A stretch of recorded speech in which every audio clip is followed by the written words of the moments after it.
Maintenant, on va voir les assistants ou encore les wizards. Quand on a un projet ASP.NET Core, on peut utiliser ces assistants-là qui nous permettent de créer des contrôleurs ou des vues plus rapidement, plus facilement. Puis c'est parfait pour les paresseux qu'on est. Et je vais faire un exemple avec vous. Donc ici dans mon namespace controllers, je vais ajouter un nouveau contrôleur. Donc au lieu de choisir le modèle vide, je vais choisir celui avec des actions d'écriture et de lecture. Donc là, c'est déjà le bon type qui est sélectionné ici. Je vais juste lui donner le nom de mon choix.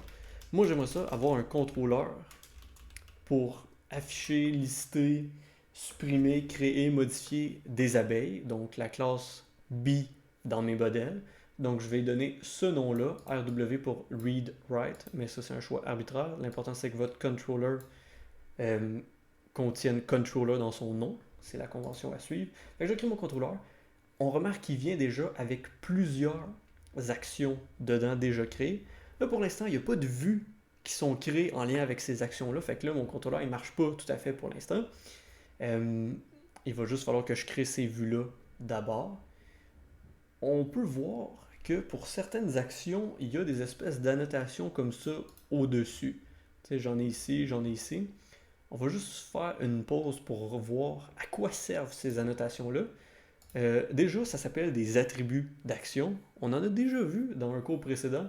Ça s'appelait euh, du routage par attribut. Puis ça utilisait l'attribut d'action route. Puis entre parenthèses, là, on mettait la route personnalisée qui amène vers cette action-là.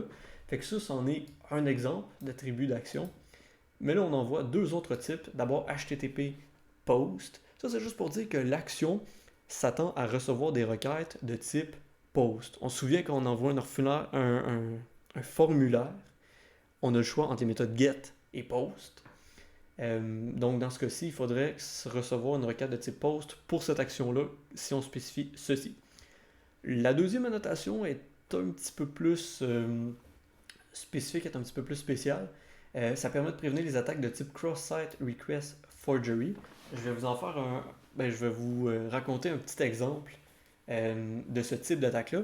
Admettons que vous êtes sur un site web, puis vous êtes administrateur sur ce site web-là. En tant qu'administrateur, vous avez des droits qu'un utilisateur quelconque n'a pas. Exemple simple, vous pouvez supprimer un autre utilisateur. Fait que là, on s'entend qu'une chance que c'est juste les administrateurs qui peuvent faire ça. Mais là, il y a un administrateur qui vous envoie un fichier truqué. Puis là, là, il vient vous voir, il dit Hey, bonjour administrateur, veux-tu lire un. Veux-tu recevoir un fichier truqué? Puis là, ah, j'adore recevoir des fichiers truqués. Alors je l'ouvre. L'autre utilisateur, il n'était pas administrateur. Fait que lui, il n'a pas de droit. Il m'envoie le fichier truqué, j'ouvre le fichier truqué, et à l'intérieur de ce fichier-là truqué, il y avait une requête falsifiée, une requête cachée. Et en ouvrant le fichier, ça envoie cette requête-là à mon insu à l'application, au serveur. Le serveur reçoit la requête. La requête en question, c'est une suppression d'utilisateur. Et là, il vérifie, ah, c'est qui m'envoie ça? C'est un administrateur, c'est beau, l'administrateur, il a les permissions de supprimer un utilisateur. On exécute ça, merci, c'est beau. Fait que là, moi, en tant qu'administrateur authentifié, je viens de supprimer un utilisateur sans m'en rendre compte, parce que dans le fichier truqué que j'ai reçu, il y avait un formulaire qui supprime un utilisateur. Pour éviter ça, la stratégie qui est utilisée quand on met cet attribut-là d'action, c'est qu'à chaque fois que le serveur va nous fournir un formulaire, il va mettre un champ caché dedans, donc qu'on ne voit pas, qu'on ne se rend pas compte. Et dans ce champ-là caché, il y a un ID aléatoire. Et là, quand on va soumettre notre requête avec ce formulaire-là, le serveur va vérifier, oh, est-ce qu'il y a l'ID aléatoire que j'avais assigné? Oui, c'est beau. Il y a l'ID aléatoire, c'est une bonne requête HTTP. Par contre, dans la requête falsifiée qu'on avait reçue, qu'on avait utilisée là, avec le fichier truqué que l'autre utilisateur nous a donné, il n'y avait pas forcément ce champ-là caché avec l'ID aléatoire souhaité. Et là, le serveur, quand il reçoit cette requête-là falsifiée, il dit oh, attends une minute, il n'y a pas, l'input caché avec l'ID aléatoire que je voulais. Je le sais que c'est une requête HTTP falsifiée, donc je ne l'exécute pas. Alors, c'est un peu comme ça qu'on fait pour éviter ce type-là de requête falsifiée. Pas obligé de tout retenir ça, c'était juste une parenthèse cybersécurité pour comprendre à quoi sert cet attribut-là d'action. On va retourner aux assistants maintenant. Fait que là, j'ai créé un contrôleur à l'aide des assistants. Maintenant, je vais créer une vue à l'aide de l'assistant. Fait que mettons que moi, je veux créer une vue qui s'appelle index en lien à cette action-là. Puis je veux que cette vue-là index serve à lister mes abeilles qui sont dans ma base de données. Donc, je vais faire un clic droit ici, ajouter une vue. Au lieu de choisir une vue vide, je vais choisir une vue Razor. Et là, ça me donne accès à l'assistant. Alors, comment je veux nommer ma vue index? Je dois choisir un template. J'ai 5 choix, à part le modèle vide. J'ai 5 choix. Créer, supprimer, afficher les détails, modifier ou lister. Moi, je veux lister les abeilles dans ma base de données. Alors, je choisis liste. Qu'est-ce que je veux lister? Quel modèle je veux lister? Des abeilles. Ici, j'ai quelques options. Les vues partielles, on va voir ça au prochain cours, on ne touche pas à ça. Ici, j'ai une option pour faire référence à des scripts qui vont nous servir pour la validation. Alors, on le laisse, on va en parler plus tard. Et ici, est-ce que je veux utiliser un quelconque layout pour ma vue? Oui, je vais utiliser le layout juste ici, fait que je le laisse comme ça. Fait que là, je crée la vue. Fait que là, ça prend quelques secondes pour créer la vue. Si vous avez des erreurs de syntaxe ou des erreurs quelconques dans votre projet présentement, ça va refuser de créer cette nouvelle vue-là. Fait qu'assurez-vous qu'il n'y ait pas d'erreur. Là, ma vue index, elle a été créée. Il y a déjà du code dedans. Dans mes vues, si je regarde ici, ça a mis un nouveau dossier qui contient ma vue. Le nouveau dossier fait référence au contrôleur là, associé à la vue. Fait que tout est beau. Et je vois qu'il y a déjà du code dedans qui se sert d'ailleurs des HTML helpers pour afficher certaines informations. Et ici, j'ai une boucle. Donc, ça va chercher mon modèle qui est une liste ou un enumerable d'abeilles. Fait que c'est beau, ça a déjà choisi le bon modèle.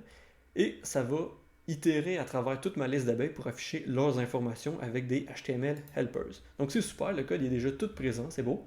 Tout ce qu'il me reste à faire, par contre, il faut l'aider un peu. Notre vue, elle ne va pas afficher ça tout seul sans notre aide. Il faut lui envoyer la liste des abeilles qu'il y a dans notre base de données. Fait qu'ici, j'ai une classe database qui contient une liste d'abeilles. C'est super.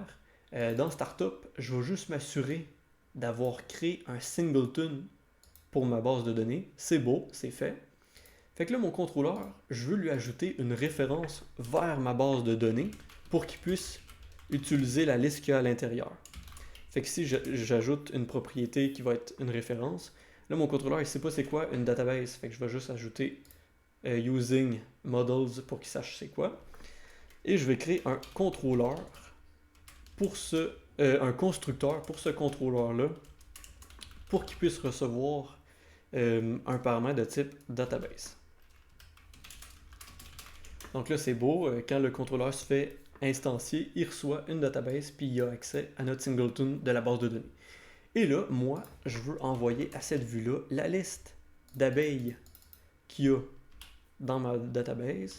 Là, je fais une copie de cette liste-là avec tout liste et je l'envoie à ma vue. Fait que là, je vais pouvoir tester ma vue index à l'instant. Là, mon application est ouverte. Je vais utiliser le lien ici pour aller vers la page index de ce nouveau contrôleur-là. Et là, j'arrive sur cette vue-là. Bon, le header puis le footer ici, ça fait partie de mon layout. Mais tout le reste, c'est dans la vue qui a été créée automatiquement à l'aide de l'assistant. Puis là, ça liste toutes les propriétés de mes abeilles. Fait que leur ID, leur nom, s'ils sont en vacances ou non. Fait que ça prend la forme d'une checkbox. Puis là, il n'y a aucune abeille en vacances, fait qu'il n'y a aucune checkbox qui est cochée.